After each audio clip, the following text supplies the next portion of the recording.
It's when, not if. I'm Michael Smerconish in Philadelphia. That's my assessment after watching last night's interview on ABC with President Biden. As I tweeted in real time, I credit George Stephanopoulos for civilly asking the right questions. People will see what they want, but you really can't say, this is reassuring. I'm not sure which was worse, President Biden unsure whether he watched the debate that caused this crisis or lacking the self-awareness to know the impact of that answer. President Biden's withdrawal from the race has an increasing feeling of inevitability. That's because his problem is unfixable. What ails him eventually comes for us all, and when it does, the hands of time cannot be unwound. The reason this is resonating with so many is that we've all been there in our own lives with loved ones. And in the case of a president, the media glare will now chronicle every misstatement, each misstep, including by those outlets that until now were willing to look the other way. Unscripted moments will continue to make news. It's all rather sad and unsustainable. And it didn't have to end this way. The president is the one who decided to seek a second term, which would end with him being age 86. But here we are. The campaign is in a doom loop. In a post-debate CNN survey, more than half of Democrats and Democratic-leaning voters said the party has a better shot at the presidency with someone other than Biden. That viewpoint is now shared by members of Congress, editorial boards, donors, and opinion leaders. The Washington Post is reporting that Democratic Senator Mark Warner is attempting to assemble other Democratic senators to ask the president to exit the race. As this cycle repeats itself, with more seeking his withdrawal, fewer unassociated with the president are forcefully pushing back. The increasing weight of opposition to his candidacy has overwhelmed the message of his campaign. Just how bad is it? Well, for once, even Donald Trump realizes that he's best served staying out of the limelight. And so now, on this Saturday, July 6, 2024, the question seems to be when and not if. But this is not necessarily bad news for Democrats. 9 days ago, in real time, during the now infamous debate, I tweeted this: does Donald Trump lose by winning tonight? Does this debate spur a switch to a stronger Democrat with a better chance of beating Trump? In other words, I was saying, be careful what you wish for, Donald Trump. The crisis might produce a more formidable opponent. The question will soon be who and by what means becomes the Democratic nominee. President Biden cannot control his delegates. He cannot mandate that they support Vice President Kamala Harris. But as a practical matter, if he endorses her, she will be the Democratic nominee. But is that in her or the party's best interest? Ultimately, is that in the nation's best interest? The poll question today at Smerconish.com asks, which would make Kamala Harris a stronger Democratic presidential nominee, acclamation or competition? I argue the latter. A Kamala Harris who fights for and earns the Democratic nomination will be sharper and stronger than one who wins by acclamation. She was not a strong candidate when she sought the nomination in 2020. Ironically, her one moment in the spotlight came when she challenged then Vice President Biden for a decades-old position on busing. That and her reversal of her willingness to abolish private health insurance, which she'd signaled when raising her hand in agreement with Bernie Sanders. She dropped out of the race before a single vote was cast, but was nevertheless put back in the VP mix because Biden had said that he would select a female running mate. If the nomination is handed to her, she will remain an untested political commodity. And the first time that she'll be held accountable for the vice presidential assignments she was given, namely tackling the root causes of the border crisis, will be when confronted by Donald Trump. Instead, let's see her on stage now, opposite Gavin Newsom and Josh Shapiro, Gretchen Whitmer, Amy Klobuchar, Secretary Pete, Andy Beshear, Raphael Warnock, Jared Polis. It's a deep bench, but none of them will step forward if it's handed to Harris. How then will Democrats know that they've mounted the strongest challenge to Donald Trump? Instead, let Harris sharpen her skills in town halls and debates, speeches to state delegations. I don't know, but I strongly suspect that the cable outlets, including this one, would ensure that it all happens in prime time. The Chicago convention, it would be the most exciting political gathering of the modern era. The nation would be enthralled. And if you think it's all undoable, well, just remember this. In the UK, they just staged an entire election in 6 weeks. Democrats have more time than that to field their strongest ticket.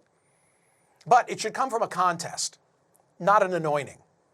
I want to know what you think. Go to smirconish.com. Answer today's poll question. Which would make Kamala Harris a stronger Democratic presidential nominee, acclamation or competition?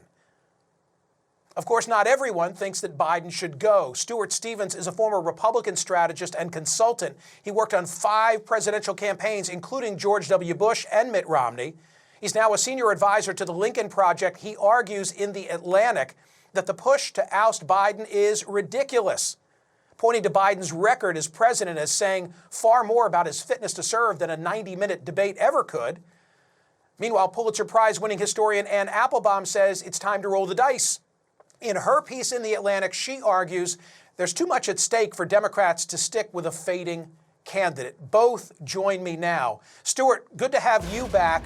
You said in the New York Times, it's easy to be for your guy on good nights. It doesn't mean much. The test is on bad nights. If Joe Biden simply had a bad night, I'd be inclined to agree with you. What are you thinking now in light of the Stephanopoulos interview? I basically, Michael, with all due respect, disagree with about everything you just said. I think, to be honest, I think that we have to look at some reality here. The last time the White House was held by a party without an incumbent was 1988. That's 36 years. Hasn't happened this century. That's probably for a reason. No president with these economic numbers has ever lost re-election since we've been keeping economic numbers. The greatest weakness in any party is dissension for the nomination with an incumbent president. So you get somebody like Pat Buchanan who runs against George Bush in '92. Wasn't going to threaten him, but he cost him probably the election. What cost Jimmy Carter the election? Probably Ted Kennedy running. When you look at what Alan Lichtman calls the keys to the presidency, being challenged within the party is one of the key determinants if you can win or not. I don't think that what has happened in that debate, if President Biden stays in, I don't think it's what people are going to be talking about the last week. This is a long campaign. He has a very weak opponent with a lot to talk about. Now, look, I don't understand how the inner workings of the Democratic Party work. I mean, I know more about hip hop than I do about that, and I know more about IHOP than hip hop.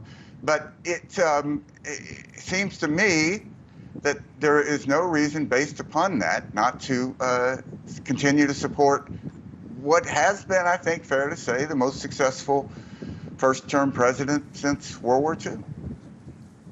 Anne Applebaum, your thoughts are what? So first of all, let me begin by agreeing that Biden has had a fantastic presidency.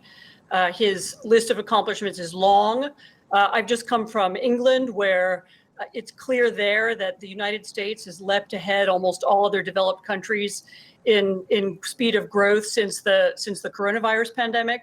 I admire his foreign policy. He's been an excellent leader of the free world, and I use those terms in full meaning. I mean, he's defended, he's organized the defense of Ukraine in a really spectacular manner. He has a great administration. However, an election is not about the past, it's about the future. It's not a judgment on his first term, it's about what comes next. And in my Atlantic article, I argued that a political party that was really cold-blooded and that said, what do we have to do to win, would look at the math, look at the states and say there are 3 states that we need to win. We need Michigan, we need Wisconsin, and we need Pennsylvania. So let's look at the 3 governors of those states. Let's let them compete. And by the way, I agree with you that you could not only could you make the Democratic National Convention really interesting and fun, you would also ruin the Republican National Convention because they'd have no opponent to attack. You could have the 3 of them run. You could of course have Harris run as well. You could have a short competition. You could have maybe President Obama and Hillary Clinton being the moderators. You could do town halls. You would have an exciting competition. You would have, people arguing, and then you would have a winner. And then it would be possible, after you have votes at the convention, for people to unite behind the winner. And remember that Democrats like competitions. Remember, they liked that Obama emerged from almost nowhere, that Clinton emerged from almost nowhere, that they both emerged to become president through the primary process. That's how Joe Biden became president 4 years ago, because he won a primary. Democrats like primaries. They like seeing who wins them, and they like then uniting behind them. And I think that is, given the circumstances, given that, as you said, the situation is not going to improve and it could even get dramatically worse, I think now is the moment to make that leap.